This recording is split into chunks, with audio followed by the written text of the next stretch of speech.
There are very rare moments in your life जब आपको अपनी प्राइमल रेज फील होती है।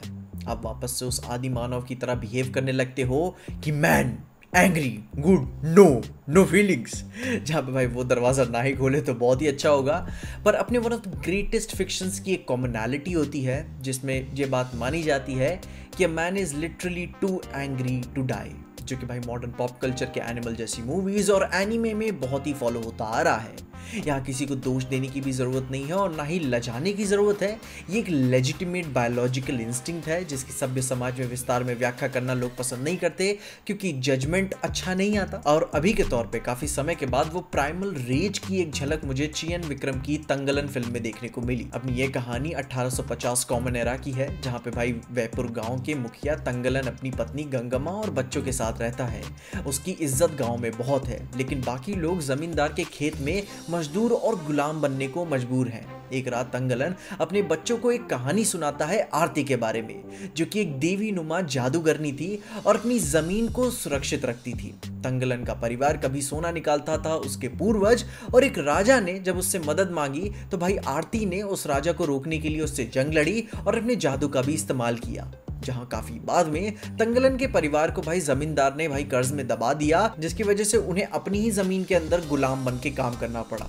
जिसके बाद फिर ब्रिटिश ऑफिसर क्लेमेंट भी गांव में आते हैं अपने लिए सोना निकालने के लिए, और तंगलन और उसके साथियों ने उनकी मदद भी की कुछ इंसेंटिव को देखते हुए। जिसके बाद आरती के कितने सारे प्रयासों और जादू के बावजूद भी तंगलन सारी चीजों को पीछे छोड़कर भाई अपना सोना ढूंढने की प्रयासों को भाई कायम रखता है, जिसके बीच में काफ़ी सारी ट्रिपी चीज़ें भी उसको फील होती हैं और भाई आगे बाकी सबको भी फील होती हैं, जिसके बीच में स्पॉइलर अलर्ट उसके कई सारे अपनों को भी उसे खोना पड़ता है।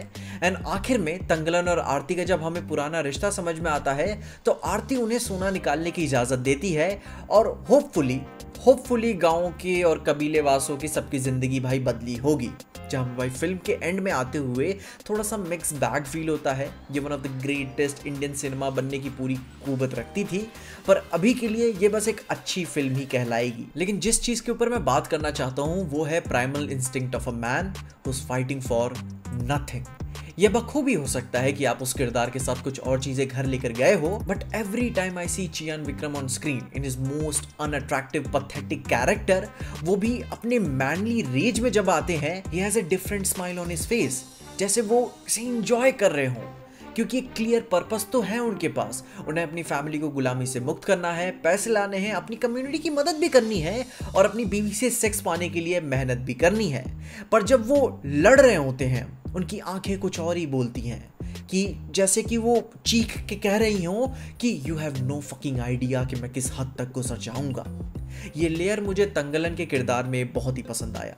ये जो जोकर की तरह आल भिड़ ले मुझसे या फिर बसर की तरह पागलों वाला कोई गुस्सा नहीं है, ये उसका गेम में हिस्सा बनने का और उस गेम में हाई को अचीव करने का वो पागलपन नजर आता है। जहां भाई तंगलन के लिए ये गेम का मतलब ही है मार काट करना, जो कि एक मर्द की प्राइमल इंस्टिंक्ट को दर्शाता है, हंटिंग, ईटिंग और सेक्स। मूवी में भाई सेक्स को काफी बार अलग अलग तरीके से प्रोजेक्ट किया गया है, थोड़ा जरूरत से ज्यादा भी किया गया है। कई सारे सेक्सुअल रेफरेंसेस हैं, ट्रैवल की इंटीमेसी हो, सेक्सुअल जोक्स हो, एंड ये नॉर्मल तो अपनी थोड़ी सी रियल लाइफ में है ही। आई गेस मर्दों के लिए थोड़े से जोक्स रहते हैं रियल लाइफ में, सुनने में काफ़ी ज़्यादा आपत्तिजनक होते हैं फिल्म में भी, पर मैं नहीं मानता कि सिर्फ कॉमेडिक वैल्यू के लिए उन्हें डाल दिया गया होगा। उनके रहने का भी एक मतलब है। जहाँ भाई तंगलन अपनी बीवी के साथ सेक्स के लिए उसका पैशन एक डायरेक्ट मेटाफोर की तरह भी दिखाया जा सकता है, जो आप अपनी गेम में जोन आउट होने के बाद फील करते हो। मतलब कि तंगलन के लिए वॉयलेंस, लड़ने का पागलपन, सेक्स और इंटीमेसी की तरह है। He so much into that game कि वो इंजॉय कर रहा है। और अगर आपका नाक भी टूट जाए, आपकी बैक पे स्क्रैचेस भी आ जाएं, आप खून में भीग क्यों ना जाओ, मगर फिर भी वो जो एड्रेनलिन का रश आपके अंदर इतनी तेजी से दौड़ रहा होता है, जैसा सेक्स के दौरान दौड़ रहा होता है, वो उसे इंजॉय कर रहा होता है कि चलो मेरी फ्रीक को कोई मैच तो कर पा रहा है, कोई मुझे इस गेम में चैलेंज तो कर पा रहा है, अब मैं होल्ड बैक नहीं करूंगा, पूरा पागल हो सकता हूं।